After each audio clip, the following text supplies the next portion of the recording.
My name is Marion Smith, 30 years old. I honestly believed I was being a supportive girlfriend. Looking back now, I wasn't being cold or controlling. I was simply looking at reality, and apparently reality was the one thing my boyfriend couldn't stand. My fiancé, Brandon Carter, 28, and I had been engaged for 6 months after dating for 2 years. He worked as a marketing coordinator at a fashion startup. I worked as an accountant at a regional financial firm. My career wasn't glamorous, but I genuinely loved helping people understand money. Numbers made sense to me. They never lied, never manipulated, and never cared about appearances. Everything began with what should have been an ordinary conversation about wedding planning. We were sitting in our apartment comparing venues when Brandon casually said, "Once we're married, my student loans become our problem." He said it with the same tone someone would use to remind me we needed more milk. I already knew he had student loans. Whenever I had asked before, he'd simply wave it away. Everyone has them. So I smiled and answered naturally. "Of course. We're going to be a team. How much do you owe?" He hesitated. 87,000.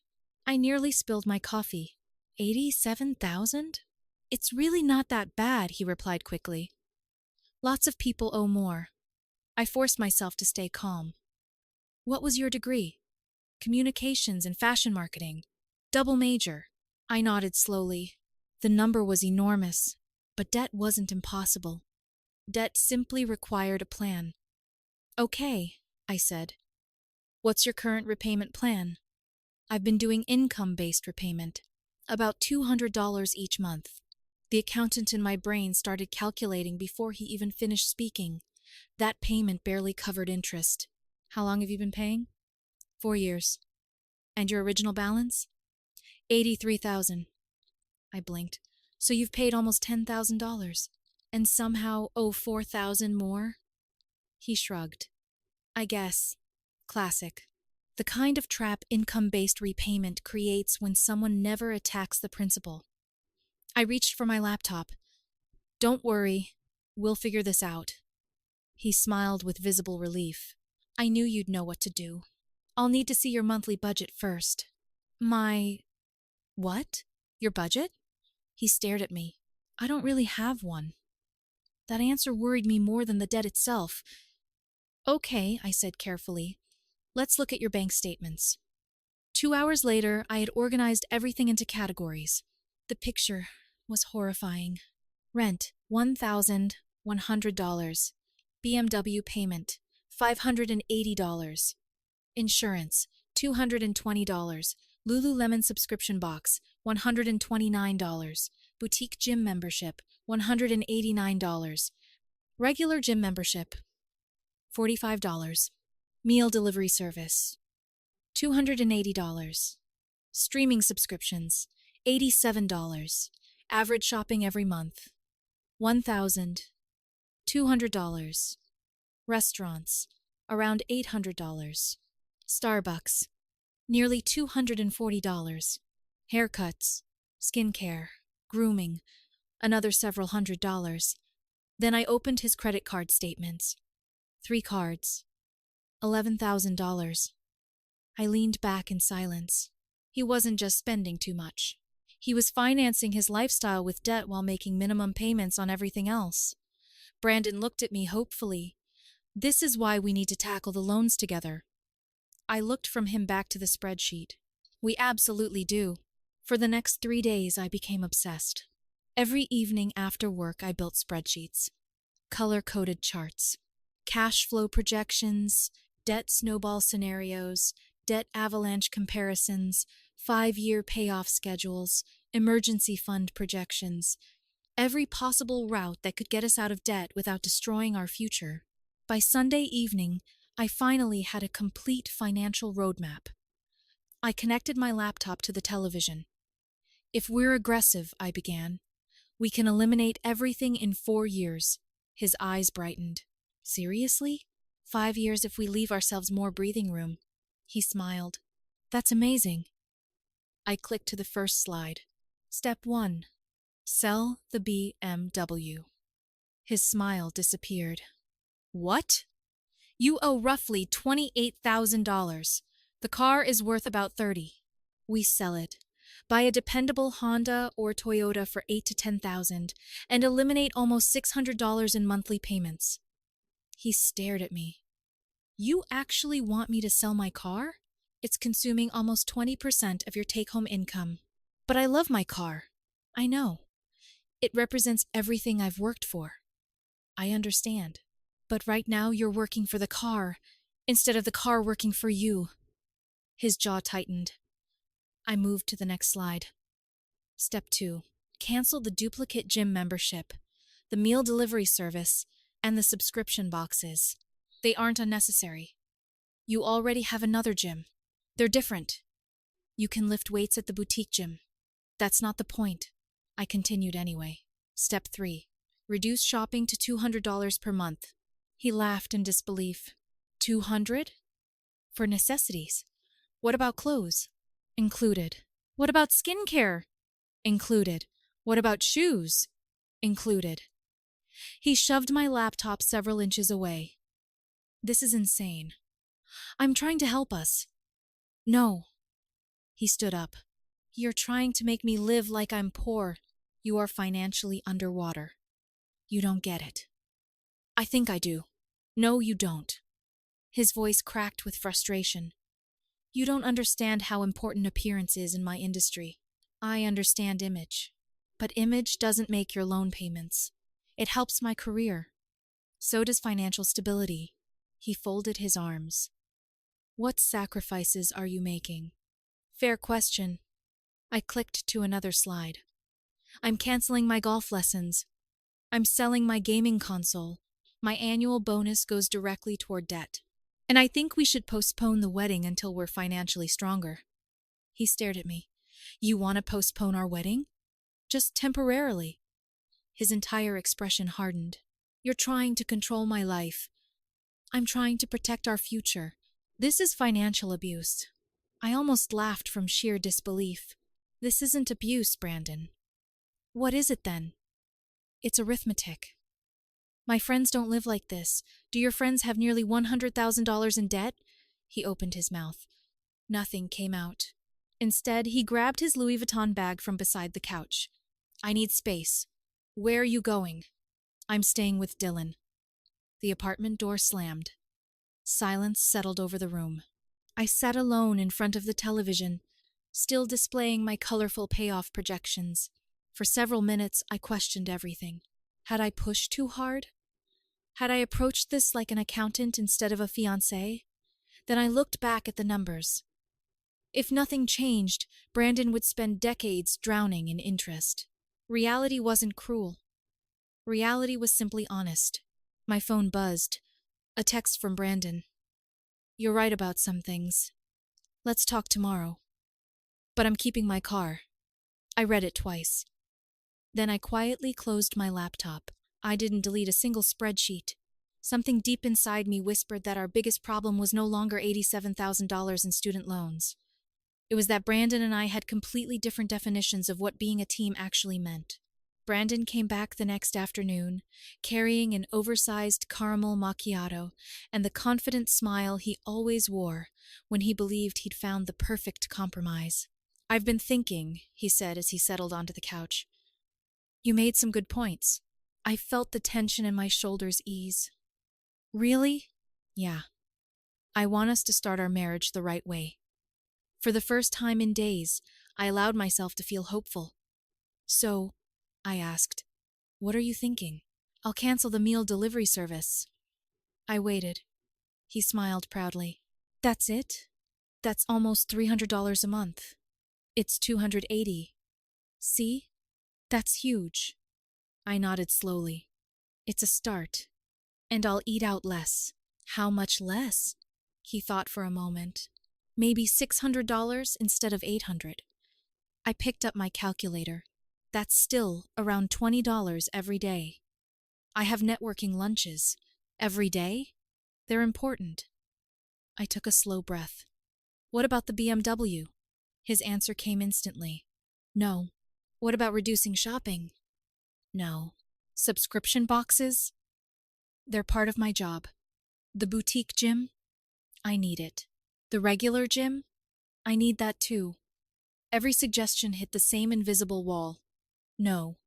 No. No. Finally, I put the calculator down. Brandon, you're asking for help without changing the behavior that created the problem. He leaned forward. That's because we're supposed to be partners. I agree. You make more than I do. That much was true. I earned $78,000 a year. He earned 52. The difference was that I'd worked throughout college, shared apartments with roommates, drove an old Honda, and spent 3 years aggressively paying off my own student loans before allowing myself any luxuries. I don't mind helping, I said carefully, but helping only works if we're both making sacrifices. He crossed his arms. You always make everything sound like a business meeting. No, I make it sound like reality. That answer irritated him. You just don't understand the pressure. What pressure? In fashion marketing, appearance matters. Does your company require you to drive a BMW? No. Do they reimburse the payment? No. Then the BMW isn't a requirement. He threw his hands into the air. There you go again. What? Being logical. I couldn't tell whether he meant it as an insult. That evening, curiosity got the better of me. Brandon had repeatedly insisted everyone in his friend group carried massive student loans. I sent a message to his closest friend, Dylan. Random question. Brandon mentioned everyone has huge student loans. Is that pretty common? Dylan answered less than 5 minutes later. Haha. Not really. I've got about 15,000 left. Ethan paid his off last year. Marcus never had loans. I stared at the screen. So Brandon's 87,000 isn't normal? There was a long pause. Wait, he actually owes that much? I didn't answer. I didn't need to. The conversation confirmed something I'd already suspected. Brandon wasn't comparing himself to reality. He was comparing himself to the version of reality that made him feel comfortable. The following evening, he came home looking strangely confident. I did some research. Oh? I asked people online. He showed me a relationship discussion group filled with comments from strangers. My girlfriend pays all our bills so I can attack my loans. My husband refinanced mine. A real partner helps. Without asking questions. One comment actually read, if they really love you, your debt becomes their responsibility. I handed the phone back. Those aren't financial plans. They're successful relationships. They're anonymous comments. They understand teamwork. No, I replied quietly. They understand. Enabling. His expression darkened. You're judging me. I'm judging the advice. The next surprise came 2 days later. His mother called me. Marion, she began. Brandon says you've been making him feel ashamed. I suggested we create a realistic financial plan. He told me you want him driving some old junk car. A dependable used Honda isn't junk. You women always say money doesn't matter until the man asks for help. I blinked. I'm not refusing to help. Then pay the loans. I'm asking Brandon to participate. He's already participating. How? He's marrying you. For several seconds, I genuinely thought I'd misheard her. I'm sorry. A successful woman should support the man she loves. I have no problem supporting him. Then stop trying to change him. After hanging up, I sat staring at my silent phone. The conversation echoed in my head. Stop trying to change him. I wasn't trying to change him. I was trying to keep us from drowning. Over the next week, Brandon developed new habits. Whenever another student loan statement arrived, he'd sigh loudly. Whenever we walked past expensive restaurants, he'd mention how stressful money felt. He talked constantly about how overwhelming his debt had become. Yet somehow those conversations usually happened while he carried designer shopping bags or ordered another expensive coffee. Then came the evening that almost fooled me. I walked into the apartment and found him crying on the couch. His laptop displayed his student loan balance. He looked exhausted. I can't keep looking at this number. I sat beside him. For the first time in weeks, I saw genuine fear.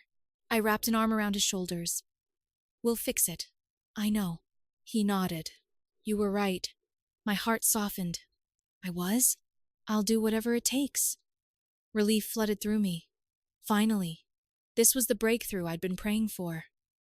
I hurried to my office and returned with my laptop. The spreadsheets were still exactly where I'd left them. I opened the repayment plan. Okay. I smiled. First thing tomorrow, we'll list the BMW. He looked confused. What? The car. I didn't mean that. I stopped typing. What did you mean? He hesitated before speaking. I was thinking.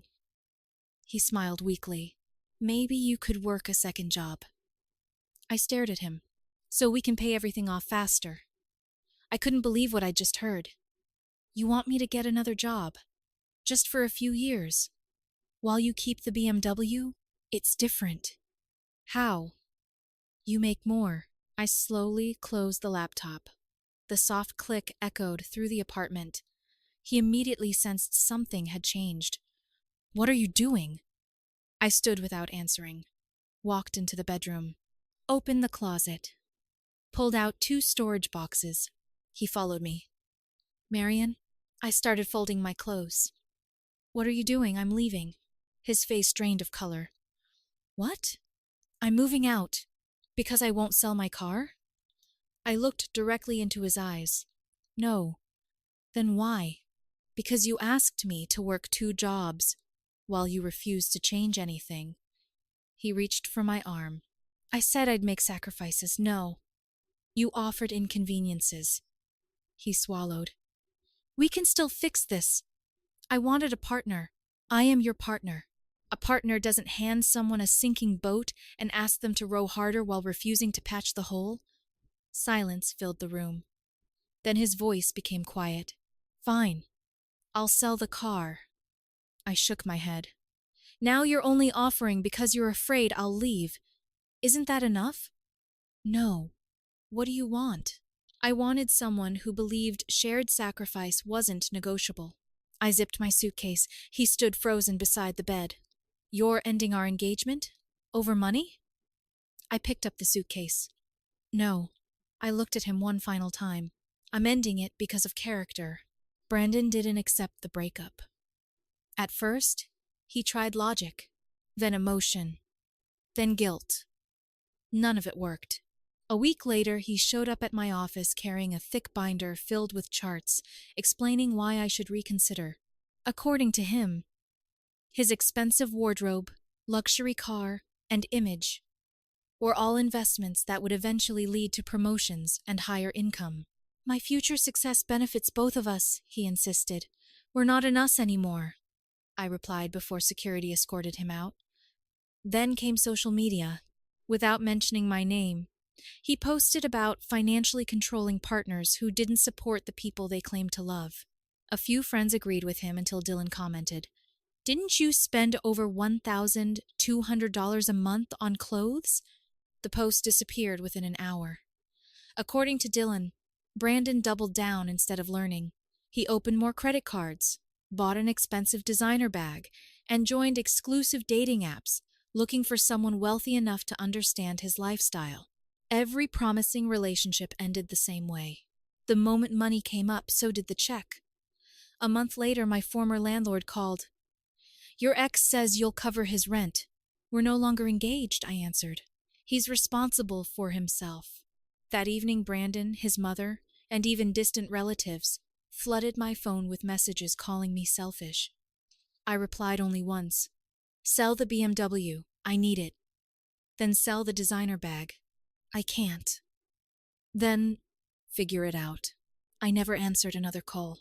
A few weeks later, Dylan told me Brandon had been evicted and moved in with a cousin. He still refused to sell the BMW, even though it was worth more than everything inside his apartment. His final message read, I hope you're happy. I'm living like a poor person because of you. I didn't respond. Today, I live alone in a simple apartment, drive a reliable 2012 Honda Accord, save a large part of every paycheck, and sleep peacefully every night. I didn't lose a fiancé because of money. I escaped someone who believed partnership meant one person sacrificing while the other kept living the same fantasy. Spreadsheets never ended my engagement, they simply revealed the truth that love had been hiding.